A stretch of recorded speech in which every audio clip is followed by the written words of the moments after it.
Welcome back to the third and final round of today's grand final episode of Perspective, the action-packed youth debate show. We've had two very good rounds so far, and I'm sure the judges are impressed with what they've seen in this final episode here today. Both teams very good and very well prepared in terms of their points. But now we come to the main part, the main round of the show, and that is the judges round, where the judges, these three people here, will be asking questions to the contestants based on what the contestants have said throughout the duration of the first two rounds, and also based on the topic itself. So this is the round which can really sway the decision of the judges. So the contestants, you guys have to make sure that you're on your top game and you're ready to respond to any questions that the judges may have.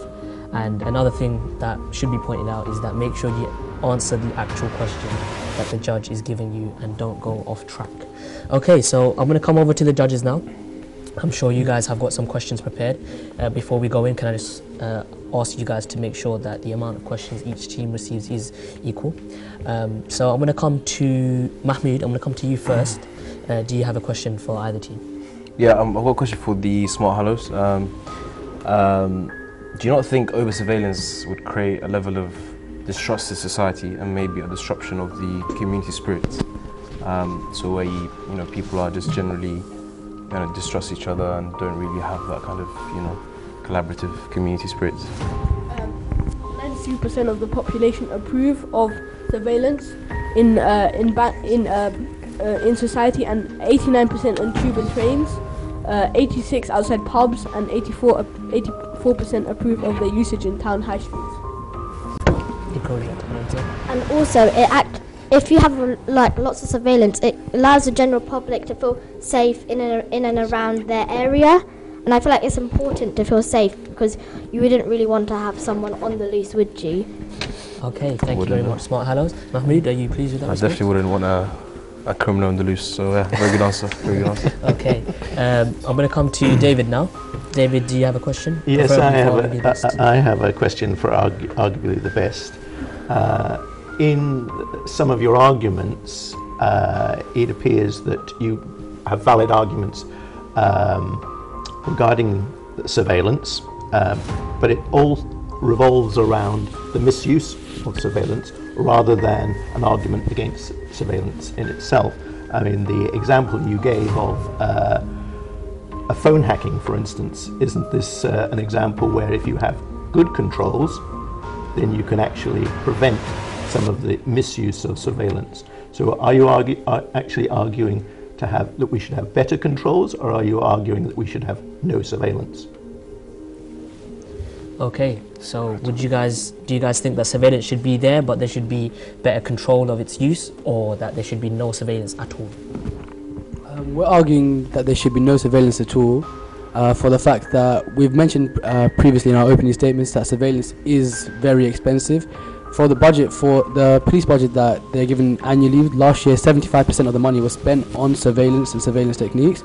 Using that money, they could afford 4,000 more constables to be on the streets of London, and obviously the rest of the UK.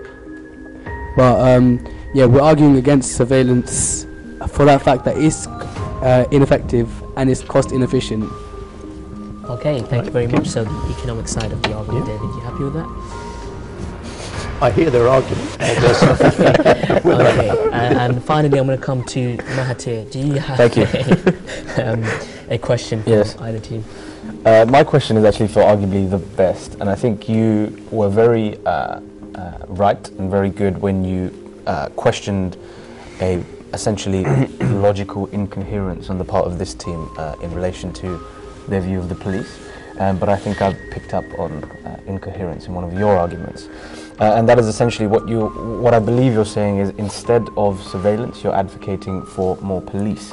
But you've undermined the argument of surveillance on the grounds that too much surveillance leads to a police state.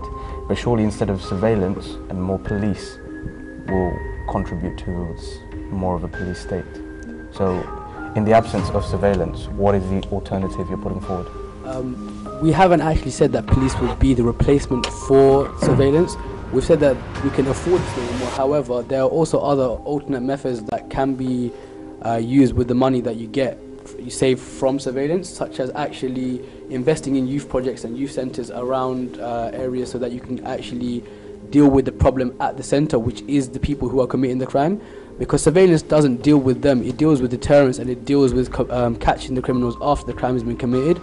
However, if you can reach the root and prevent the crime from being committed in the first place by dealing with the mentality of the people who commit these crimes and preventing them from growing up in such a way where they're likely to do that, then you're dealing with the problem at hand right at the centre, and you're getting a much better chance of cutting out the crime happening to start with.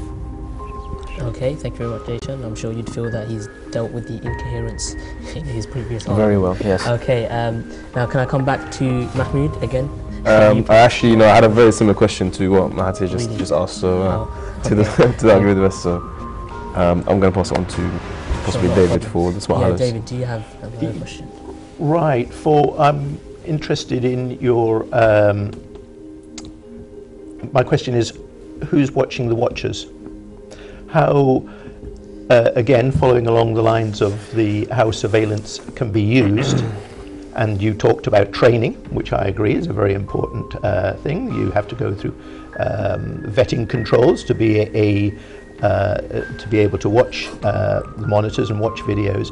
But who's actually watching the people who are doing the watching on us?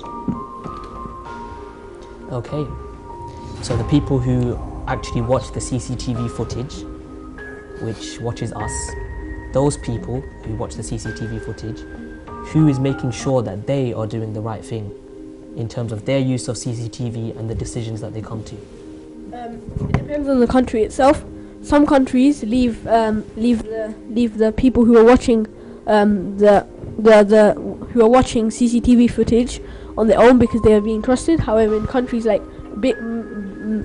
bigger countries such as UK and United States of America, they have a further panel of even more trained people, and they have CCTV in place.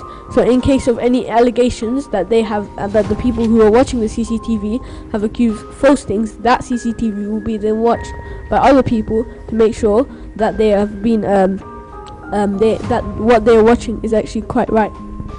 Okay, Adib, we speak of people in very, very high positions of watching what goes on in the CCTV. What if, for example, let's say one of these people in high positions decides to use the CCTV for a reason other than crime fighting? For example, they may feel that a certain position of theirs is threatened and they start to use it to watch people in order for their own benefit. Surely that leads to a slippery slope of a police state. It's not only one person who's watching the CCTV footage. There's more than one person to recheck, and the people who are watching are not connected to each other.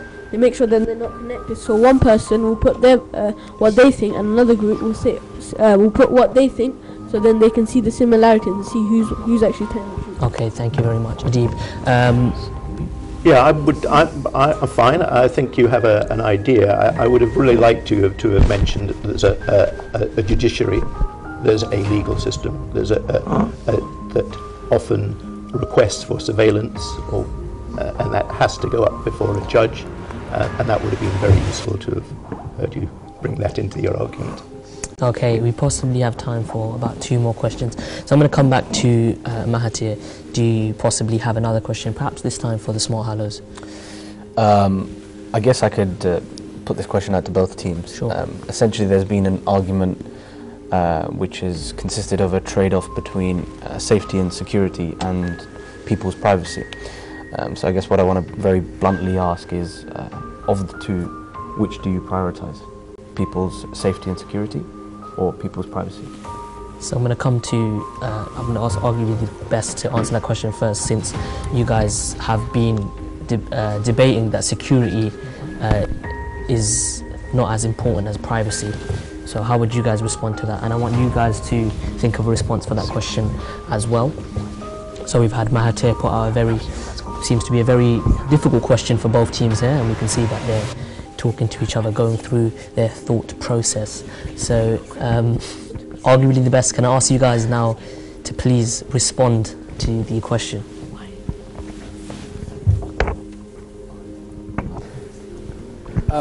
Obviously there has to be a limit to how far you can say this, but our group would prioritise privacy over safety, and that's only in an extreme condition. However, in reality, there's more of a compromise between the two. It's not completely one. But continuing on from the point that I made with privacy over safety, we've come to the decision as a group that every person is created equal. When you come into life, you've got the same opportunities. You should have the right to the same opportunities as everyone else does.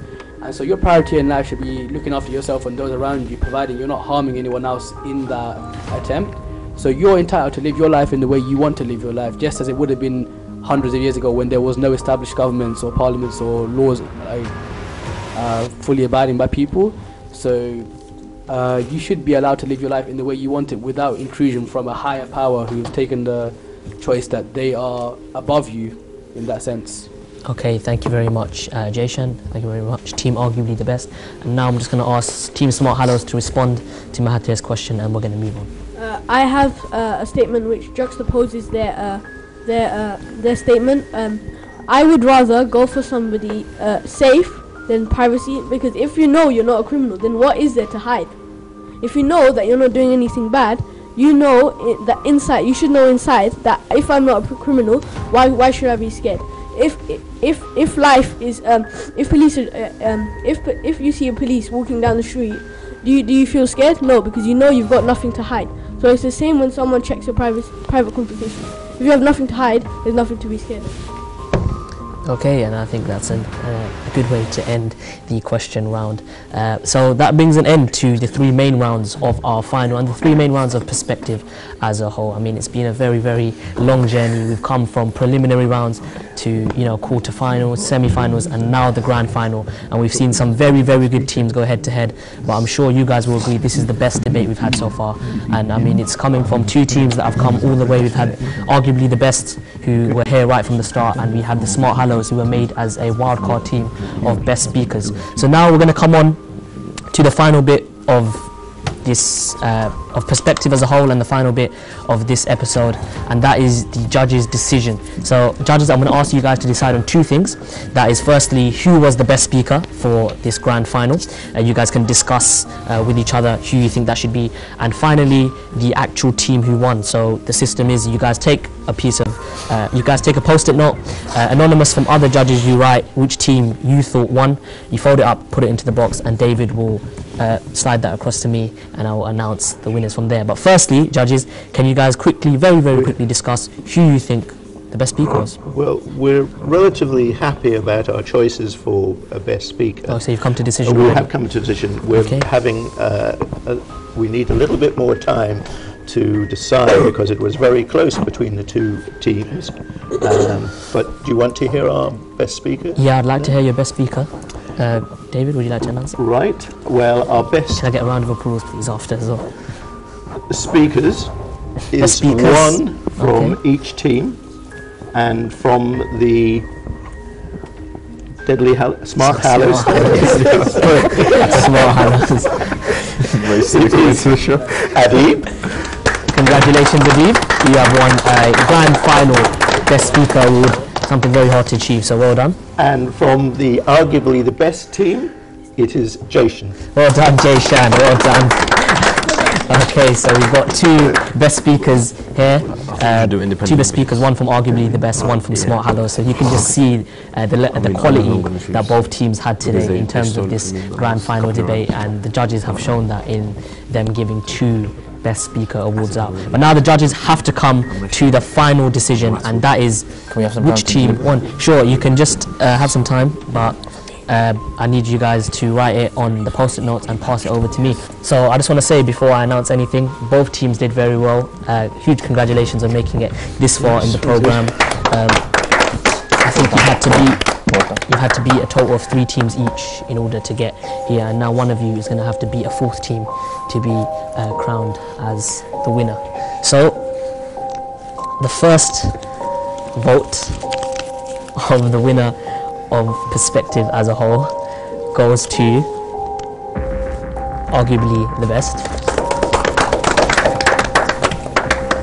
The second vote goes to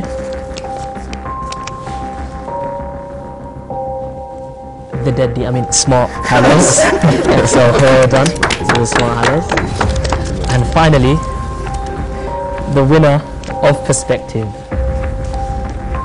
is the winner of this grand final, but the winner of Perspective as a whole, and the team that will be taking the prize home is